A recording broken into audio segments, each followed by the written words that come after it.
Hello friends and welcome to Himanshi Singh channel CDP class 11।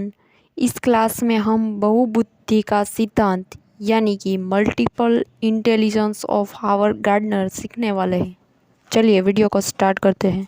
बहुबुद्धि का सिद्धांत यानी मल्टीपल इंटेलिजेंस हावर्ड गार्डनर नाम के एक व्यक्ति हैं।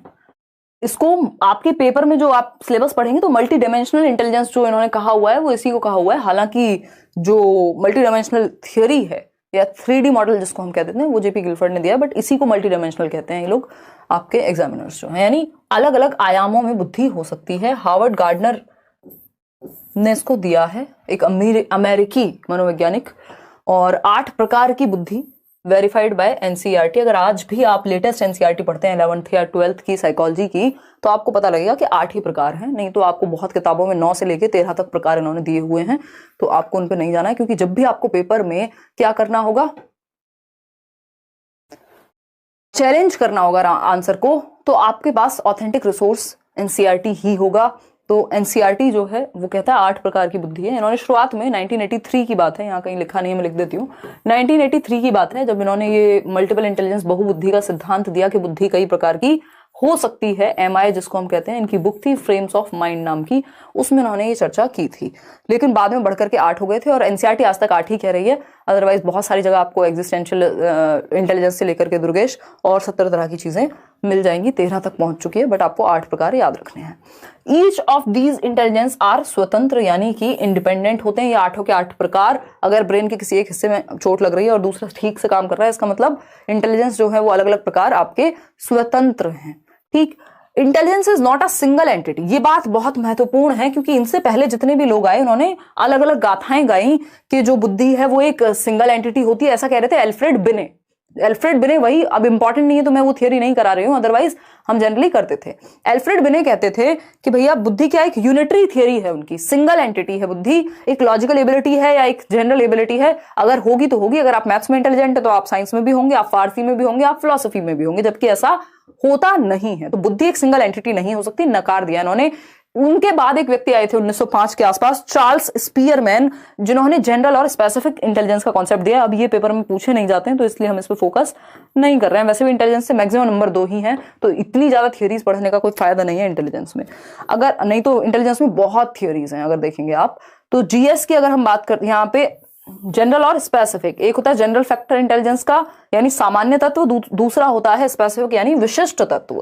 अब सामान्य तत्व क्या है, अगर आपको ये डिटेल में पढ़नी भी हो तो यही यूट्यूब चैनल पर दी हुई है, पहले करा चुकी हूं मैं। ठीक, सामान्य तत्व और विशिष्ट तत्व। सामान्य तत्व होता है कि आपके अंदर एक जनरल एबिलिटी है किसी चीज को करने की, यानी आप स्पोर्ट्स में अच्छे हैं, ये आपकी जनरल एबिलिटी कि आप दौड़ भाग अच्छी कर लेते हैं। विराट कोहली में जनरल एबिलिटी रही होगी स्पोर्ट्स की, ठीक है ना, फिजिकल एक्टिविटी करने की।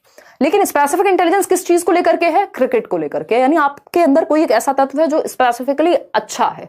और ये स्पेसिफिक इंटेलिजेंस भी प्रभावित होती है जनरल एबिलिटी से। अगर किसी में जनरल एबिलिटी फिजिकली वो स्ट्रांग है ही नहीं, यानी जनरल एबिलिटी ही नहीं है, तो स्पेसिफिक फैक्टर कितनी भी ट्रेनिंग दिला लो काम नहीं कर पाएगा। तो जनरल जो एबिलिटी होती है वो हेरिडिटी से डिसाइड होती है और इसको आप बढ़ा घटा नहीं सकते, लेकिन स्पेसिफिक इंटेलिजेंस को आप ट्रेनिंग के द्वारा बढ़ा सकते हैं, बेहतर कर सकते हैं प्रशिक्षण के द्वारा।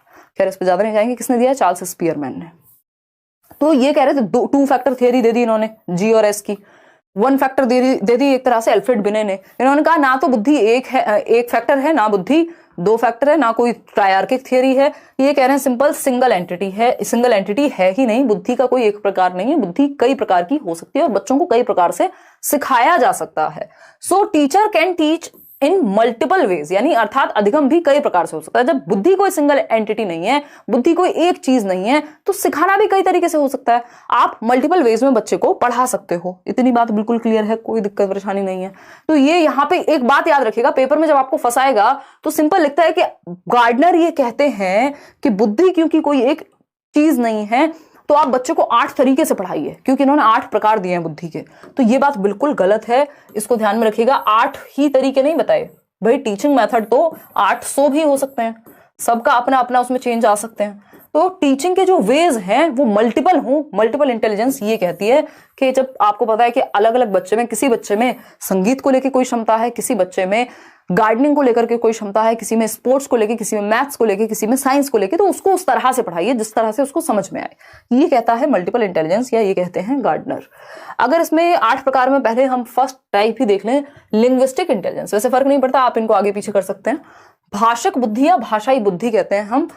स्वामी विवेकानंद इसका बहुत अच्छा उदाहरण है। आपने वो सुना होगा कि इनकी जो अमेरिका की स्पीच थी, जो अमेरिका में इन्होंने कहा, brothers and sisters of America, और वो बहुत फेमस हुआ है ना। और इस तरह के और भी बहुत सारे लोग आपको मिल जाएंगे जो भी वक्ता हैं अच्छे, जिनकी बुद्धि जो है वो भाषक बुद्धि बहुत, लोग हाई होते हैं इस इंटेलिजेंस में, उनको वर्ड स्मार्ट कहा जाता है, शब्दों के साथ खेल जाते हैं, अच्छे जवाब वगैरह दे देते हैं।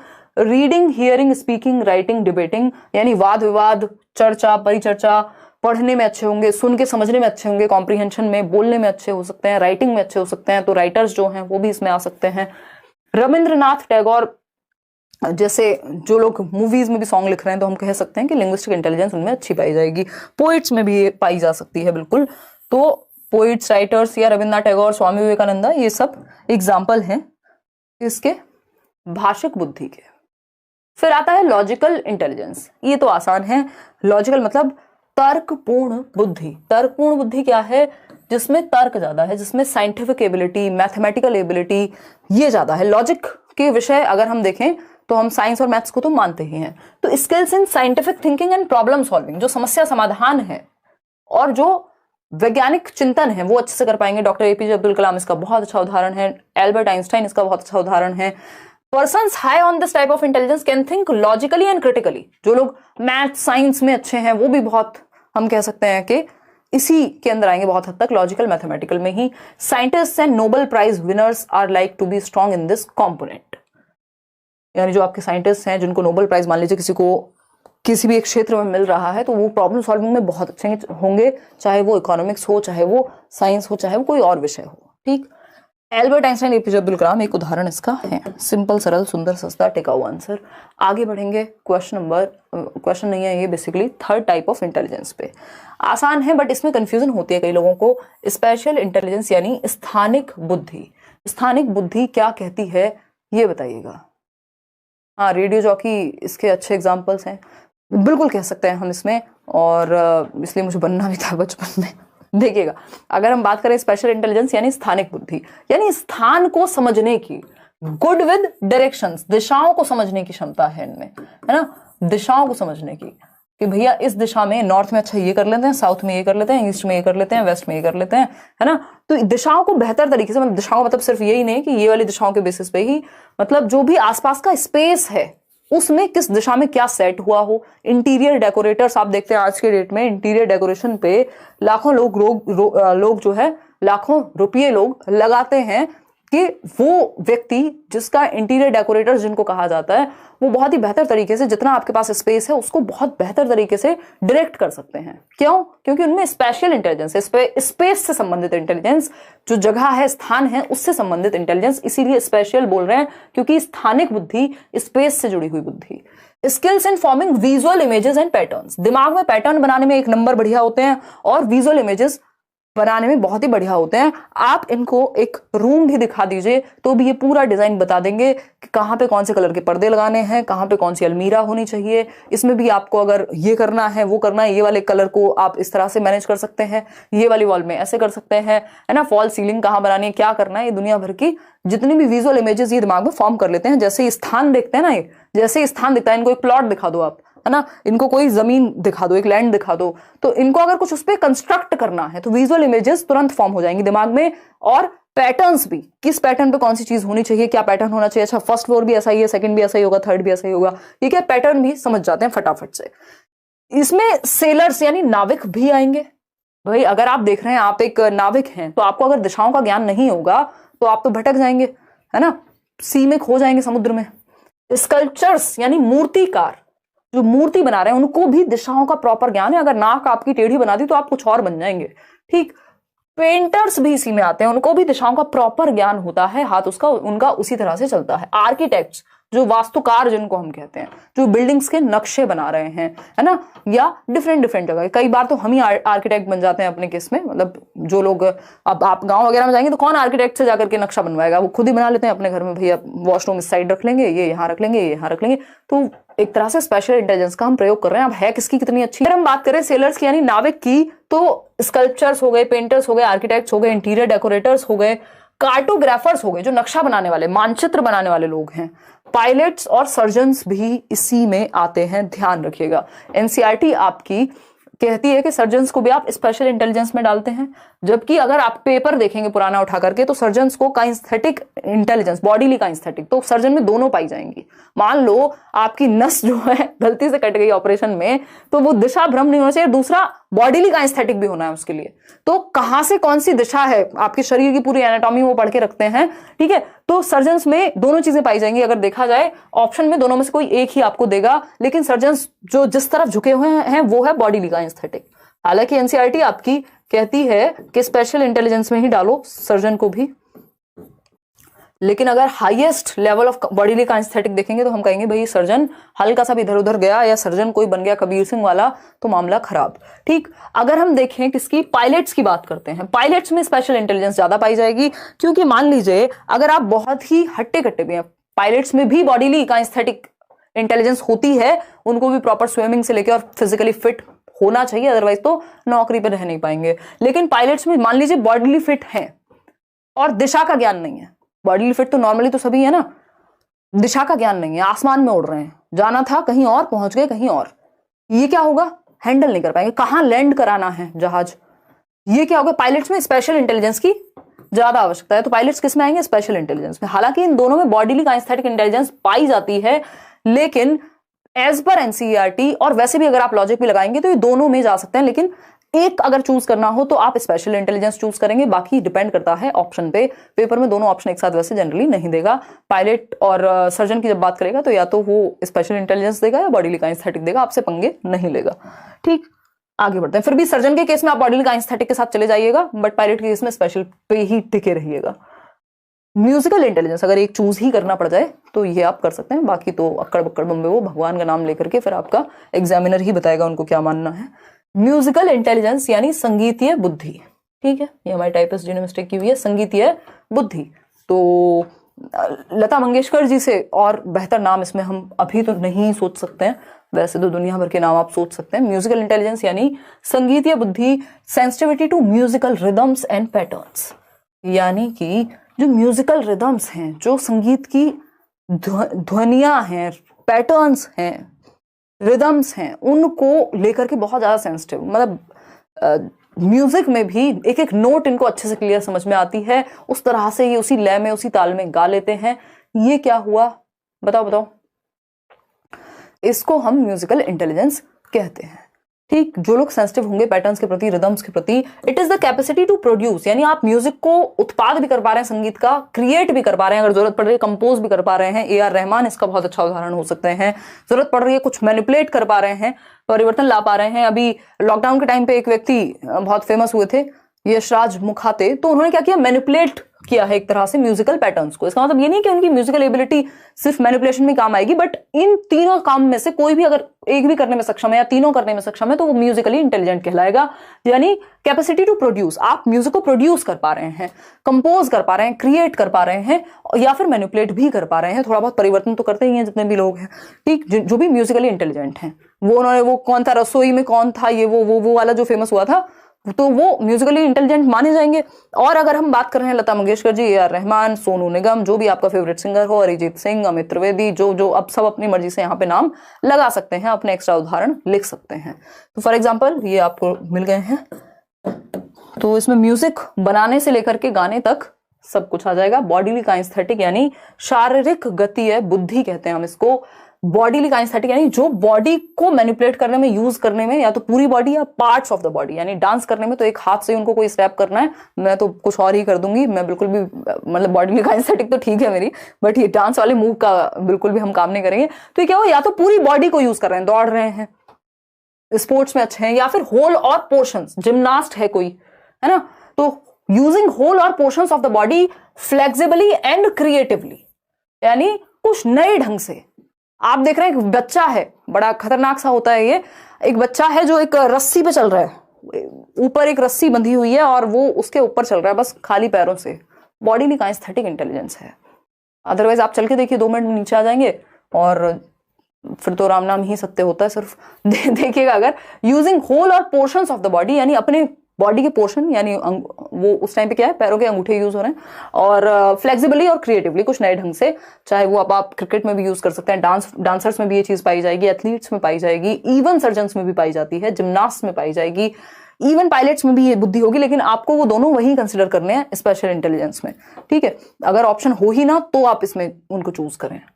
तो जितने भी स्पोर्ट्स पर्सन्स हैं, चाहे वो मिताली राज हो, चाहे वो विराट कोहली हो, चाहे वो साइना नेहवाल हो, या कोई भी ऐसा व्यक्ति जो स्पोर्ट्स में खेल कूदना, दौड़ने भागने, एथलीट्स है ना, इवन आपके जो आर्मी पर्सनल्स हैं वो भी इसमें बेहतर ही पाए जाएंगे। ठीक है जी। तो सर्जन एंड पायलट्स कॉमन है, इसलिए ज्यादा महत्व स्पेशल इंटेलिजेंस में दें। ये मैंने नोट्स में लिखवा दिया है, पीडीएफ आप फ्री डाउनलोड कर सकते हैं टेलीग्राम चैनल से, ये आपके रिवीजन के लिए हैं चीजें। अब आती है intrapersonal intelligence, sorry interpersonal intelligence, अंतरवैयक्तिक बुद्धि। अंतरवैयक्तिक मतलब 2 या 2 से अधिक, ठीक, बिटवीन पीपल, अदर्स के केस में। तो यहां आप देख रहे हैं मदर टेरेसा को, दुनिया के लिए इन्होंने बहुत कुछ किया। तो sensitivity to subtle aspects of others behaviours, यानी दूसरों के व्यवहार व भावनाओं को समझने की क्षमता, यानी अपनी फीलिंग्स तो बहुत लोग महसूस कर पाते होंगे, दूसरा क्या महसूस कर रहा है, उसका क्या मूड है, उसका क्या टेम्परामेंट है, किस टाइम पे क्या बात कहनी है। पापा आए हैं कहां से, ऑफिस से, और आपको चाहिए कुछ, तो आप क्या करेंगे, आपको पता है आज तो पापा को पानी भी देंगे, आज तो पापा क्या खाओगे, आज तो पापा चाय बना दें, है ना, पूरा मस्का लगा दोगे। ये क्या इंटरपर्सनल इंटेलिजेंस है कि आप मूड से पता लग रहा है क्या सीन है, अच्छा आज पिताजी का मूड अच्छा है, आज तो जायदाद के पेपर मांग ही सकते हैं, है ना। ये क्या इंटरपर्सनल इंटेलिजेंस है कि आप दूसरे के मूड को, दूसरे के मोटिव को, दूसरे के बिहेवियर को समझ पा रहे हैं, उसके हिसाब से काम कर रहे हैं। ऐसे लोग परसुएड करने में भी अच्छे हो जाते हैं कई बार, ठीक है ना। और इसमें साइकोलॉजिस्ट आ सकते हैं आपके, क्योंकि साइकोलॉजिस्ट क्या हैं, जो मनोवैज्ञानिक हैं या साइको एनालिस्ट वगैरह हैं, वो आपके मूड को, आपके टेम्परामेंट को, आपके बिहेवियर को, आपकी पर्सनैलिटी को समझ रहे हैं, यानी अदर्स। ठीक, तो साइकोलॉजिस्ट भी आ सकते हैं। हालांकि साइकोलॉजिस्ट जो है वो आपके इंट्रापर्सनल में भी ठीक ठाक पाए जाते हैं, बट यहीं पे हम उनको काउंट कर रहे हैं। काउंसलर्स जो आप देखते हैं, करियर काउंसलिंग कोई कर रहा है, तो आपको किसमें इंटरेस्ट है वो उसके अकॉर्डिंग तो बताएगा, अगर नहीं बता पा रहा तो वो अच्छा काउंसलर नहीं हुआ। पॉलिटिशियंस तो 1 नंबर होते ही हैं इस चीज में, है ना, दुनिया भर के वादे आप कर दो, जब आपको दिखता ही है, जब एग्जाम आता है तो सारे पेपर अनाउंस होने शुरू हो जाते हैं, फिर वो गायब हो जाते हैं। ठीक, दुनिया मतलब आसमान को जमीन पर ले आएंगे, ऐसे ऐसे वादे कर देते हैं अपनी चुनावी रैली में। ठीक, तो ये पॉलिटिशियंस भी इसमें आते ही हैं, उनको पता है ना लोग किस बात पे खुश होंगे, किस बात पे दुखी होंगे, उनका क्या बिहेवियर है, क्या माहौल है जनता का। ठीक, सोशल वर्कर्स भी इसको नेगेटिवली ही नहीं पॉजिटिवली भी यूज करते हैं, ये तो इसकी एक नेगेटिव साइड हुई कि इस तरह से लोग यूज कर लेते हैं। Social workers, religious leaders are likely to possess high interpersonal skills such as Mahatma Gandhi, Mother Teresa, पूरा जिसमें आप देख रहे हैं कि लोगों का बीच का काम है। इवन टीचर्स भी इसमें अच्छे पाए जाते हैं, क्योंकि अगर बच्चों को आप समझेंगे नहीं तो कहानी चलेगी कैसे, या उनके मूड को, उनके टेम्परामेंट को नहीं समझेंगे। अगर आप किसी कंपनी में बॉस हैं, लीडरशिप में भी इस चीज जरूरी होती है कि आपके अंदर इंटरपर्सनल इंटेलिजेंस हो। चलिए खैर आते हैं इंट्रापर्सनल इंटेलिजेंस पर। इंट्रापर्सनल इंटेलिजेंस यानी अंतःवैयक्तिक बुद्धि। अब इंट्रा का मतलब होता है सेल्फ, वहां इंटर का मतलब है others. Inter state buses, international flights, यानी 2 या 2 से अधिक स्टेट में जाने वाली हैं, एक से दूसरे स्टेट में जाने वाली हैं। तो इंटर पर्सनल लिखा हो तो लोगों को समझने में अच्छा, इंट्रा लिखा हो तो खुद को समझने में अच्छा। तो गौतम बुद्धा से अच्छा एग्जाम्पल और हम क्या ही ले सकते हैं, बहुत सारे एग्जाम्पल वैसे यहाँ पाए जा सकते हैं। यानी जो स्वयं के थॉट्स, स्वयं के मोटिव्स, यानी सेल्फ के मोटिव, सेल्फ के डिजायर, सेल्फ के इमोशंस सॉरी, इन सबको समझने में अच्छा हो। ठीक है, awareness of one's own feelings, यानी खुद की फीलिंग्स को, खुद की भावनाओं को। दुनिया को आप समझते फिर रहे हैं, खुद की भावनाएं आप नहीं समझ पाते हैं। आपको जीवन में क्या चाहिए, आपको किस चीज से खुशी मिलती है, आप किस लिए बने हैं, आप हैं क्यों धरती पे, हु एम आई अगेन। ठीक, मोटिव्स क्या हैं आपके, ह्यूमन एग्जिस्टेंस क्यों है, मीनिंग ऑफ लाइफ क्या है, जीवन का कोई मतलब है भी कि नहीं है या फिर ऐसे ही जिए जा रहे हैं, कंपटीशन में लगे हैं एक दूसरे से, दुनिया इधर उधर हिला देंगे। अब कंपटीशन में लगेगा मतलब ये नहीं कि आप पेपर की तैयारी करना छोड़ दें, आप कुछ ना कुछ तो जीवन में करेंगे ही, और उसमें भी आप दूसरों से कंपटीशन से जाते तो ये देखेंगे ना कि आपको मार्क्स कैसे लाने हैं और आप कैसे अच्छे से पढ़ें, है ना। आप ये थोड़ी देखेंगे कि फलाना कितने लेकर के आ रहा है। तो क्या है मतलब जीवन का मतलब क्या है, और सब लगे हुए एक रेस में, अचानक से एक दिन गायब। तो ये क्या meaning of life, existential questions इस तरह के लोग पूछते हैं। हालांकि इन्होंने बाद में एग्जिस्टेंशियल इंटेलिजेंस को अलग कर दिया था, but human existence, meaning of life, desires क्यों है, खुद के लिए ही। Persons high on this ability have finer sensibilities regarding their identity, human existence and meaning of life. ऐसे लोग meaning of life को थोड़ा सा बेहतर तरीके से समझते हैं दूसरों के मुकाबले, अपनी आइडेंटिटी को लेके थोड़े से बेहतर एक्सप्लोरर होते हैं, समझ पाते हैं, ह्यूमन एग्जिस्टेंस को लेकर के बहुत अच्छे से समझ पाते हैं। मुझे लगता है थोड़ी बहुत मेरे में ये भी होगी ही, मतलब अब जो लोग साइकोलॉजी या फिलोसफी थोड़ा बहुत पढ़ते हैं तो डेवलप हो ही जाती है। अब इसमें आप लोगों ने पिछली बार शायद एग्जाम्पल दिया था, संदीप माहेश्वरी सर को हम डाल सकते हैं, एरिस्टोटल ऑफ कोर्स बिल्कुल डालेंगे ही, और सदगुरु कई लोग बोल रहे थे, फिलोसोफर्स बुद्धा तो ऑफ कोर्स हैं ही, ठीक। तो फिलोसोफर्स यहाँ आ जाएंगे, गौतम बुद्ध यहाँ आ जाएंगे, एरिस्टोटल यहाँ आएंगे। ये वो लोग हैं जिन्होंने खुद पे काम किया है।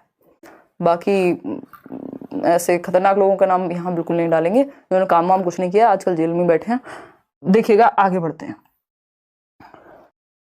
आते हैं 8th टाइप ऑफ इंटेलिजेंस पे। उसके बाद ये आपका इंटेलिजेंस की, प्राकृतिक बुद्धि की।